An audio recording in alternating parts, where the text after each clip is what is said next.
అద్భుతమైన స్వాగతం పలుకుతోంది. స్వాగతం తల్లిదండ్రులందరికీ సౌర్యంగా నమస్కరిస్తూ దయచేసి లోపలికి కావాల్సింది. దయచేసి బయట ఎవరున్నా గ్రామ పెద్దలు కానీ తల్లిదండ్రులు కానీ ఎవరన్నా లోపలికి రావాల్సిందిగా కోరుతున్నాం. అన్న మీరందరూ కూడా మేడం మీరు కూడా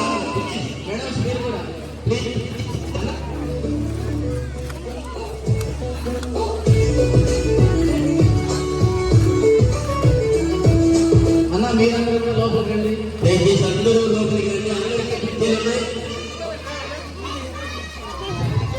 థ్యాంక్ యూ. దయచేసి అందరూ పెద్దలు కూర్చోవలసిందిగా కోరుకుంటూ